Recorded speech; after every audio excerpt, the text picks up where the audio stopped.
The name of our ministry is Sacred Spaces. As you see, it's experiencing the Passion through art and interactive stations. I am an artist, and I've been an artist ever since I was that age, maybe a little older, hold a crayon. And this ministry is very unique. I'm Catholic, and I create art pieces that are inspired by our Catholic heritage, by different things that we have grown up with. Or if you've converted into the Catholic faith, things that you have come to appreciate as a convert. That's what you're going to get a chance to interact with tonight, are some art elements, some experiences, some active experiences too, but they all have a flavor from our Catholic heritage. I'll talk for a half an hour, then you'll go to one of these stations for a half an hour, and then in a half hour we'll switch and you'll go to another experience. So you get a chance to get a flavor for different experiences. Again, why is this? Because some people are going to love this best, and I love doing this. The part looking at masterpieces, taking hidden symbolism out of a painting. What should we learn about the Catechism in this hidden symbolism? That's kind of fun. Some people really like that. Whereas some people love getting up, get me up. I'm done sitting, get me up. I want to be able to walk and experience something. That's for you. And then some people are tactile and like to interact with an art piece. Well, you're going to get a chance to do that in the room next door. And then the veneration of the cross, if you're not familiar with what exactly that is, it's going to be a large cross on the floor with 4 stations around it. And then you get to go through those stations around that cross. But because that's not as long as the art stations are, or the labyrinth, you'll switch with the labyrinth. You'll be able to walk during that half hour. In the early age of our Catholic Church, most of us were illiterate. Most of us couldn't read. So when you walked into a Gothic cathedral, good gosh, it's a feast for the senses, isn't it? Even the ones that are still standing that we can walk into today, cathedrals, and even just regular modern churches, a lot of them have stained glass. A lot of that stained glass is symbolic, has symbolic color. The Stations of the Cross has symbolic color. All of that. So why do we do this? Because when you go into the art stations in a little bit, this is going to start to click, and you're going to say, oh, I'm so glad she told me that. It means more to me now. Who has a favorite color? Red. All right. See a couple of people in here. Your favorite color is red. Let me tell you what your color symbolizes. When you have your favorite color, you can shout it out to me a little bit, and I'll tell you what it symbolizes. The color purple, you may already know this, but I'll tell you, the color purple symbolizes royalty. And the reason it symbolizes royalty is because in ancient times, purple was only obtained through a very rare shellfish.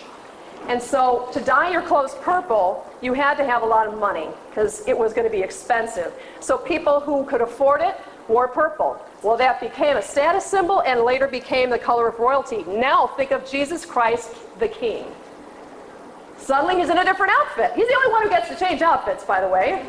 Mary's got a uniform and so does Joseph. But Jesus, depending upon the seasonal liturgical year, has got a whole closet full of different color robes. He wears purple, Christ the King. Sometimes during the Passion, he is wearing purple because during the scourging and when the Roman soldiers were making fun of him, they threw it says some say scarlet, which is red, and some say purple. But it all means the same thing, Christ the King. The number 1 symbolizes one God. Very good. Do you see where I'm driving at? You guys can get on board now? One God. 3. Trinity. The Trinity. Very good. A hard one. 2. Many different answers I get for this. God was human and... Very good. She gets a gold star right there. If anybody brought their gold stars with them this evening. And fully divine. The 2 natures of Jesus, human and divine. So, one thing I want to tell you, when you're being blessed by the priest, how many fingers am I holding up? 2. How many fingers are down? 3. He's blessing you with the divine and holy nature of Jesus and the Holy Trinity. Is he really? Or am you just making that up? No, he really is. Greek Orthodox? How many fingers are down? 2 down. How many fingers are up? 3. Everything in the early church was to teach. So you're going to start seeing things in these art pieces, and you're going to start counting them. You're going to be looking at colors and numbers, and now you're going to be deciphering. And we're going to do that with these paintings really quick. And the reason I'm doing this part as well, not only because it's going to be interesting, but each of these scenes from the last 12 hours of Christ are recreated in my art pieces next door. So we're going to get into that last 12 hours, and then you're going to see the way I have interpreted those last 12 hours of Christ. But what I wanted to show you is how some other artists have interpreted those last 12 hours of Christ. And that gets us into that zone kind of. We're going to start looking at what happened to Jesus during that time. That's going to get us into the zone. This is not the Last Supper. This should be called the betrayal by Judas. Because Jesus is not consecrating anything right here. What Jesus is doing is reaching for the piece of bread. All right? Judas is sitting here, and I know this is real hard for you guys to see, but here's his hand, and here's Jesus' hand, and here's a piece of bread. All right? The Gospel of John does not have a consecration in it. The Gospel of John has what instead? Who knows? The Gospel of John is trying to stress servanthood. And so what did Jesus do to show servanthood? Wash their feet. Did you ever wonder why the tablecloth wasn't long enough? It's not like in the artist's studio, he couldn't have made it longer on the painting, you know. He wants to show you the feet because he wants to show you about the washing of the feet and the betrayal by Judas. All of that is outlined in John, in the Gospel of John. This is the first in a series called the Passion Series that I created that is commemorating the last 12 hours of the life of Christ. This box is called the Last Supper. The outside of the box features a medical image that represents Jesus, and from his heart come IV tubes connecting to hosts. Those hosts are connected to each other as well, and it represents us as the body of Christ. As we open up these cross-shaped boxes, each one of them also features an image on the inside. The image on the inside of this cross box is the actual Last Supper when it was actually happening. It represents the room where the apostles met for the Last Supper.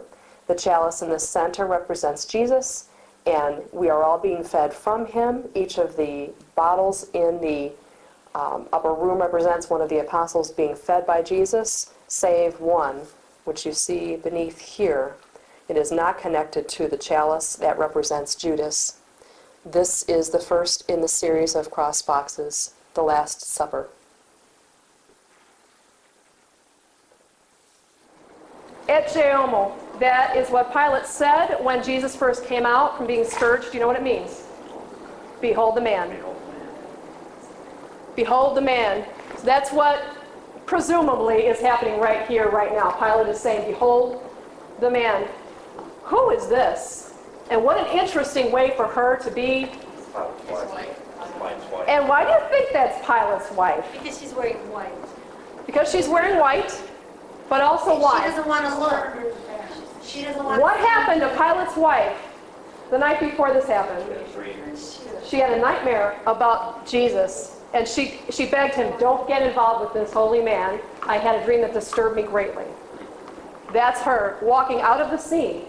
The artist wants you to see that she is not wanting to be part of this.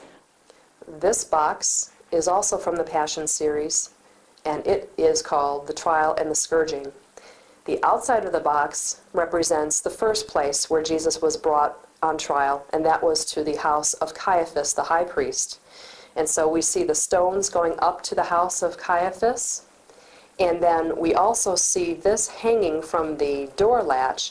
This represents the flagellum that was used at Pontius Pilate's palace to actually flog Christ.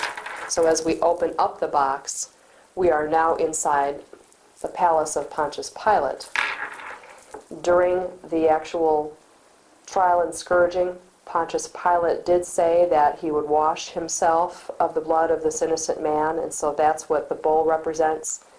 The crown of thorns surrounds the bowl and is over the scarlet cloak that they placed on Jesus during the trial and the scourging. This is the trial and the scourging from the Passion series.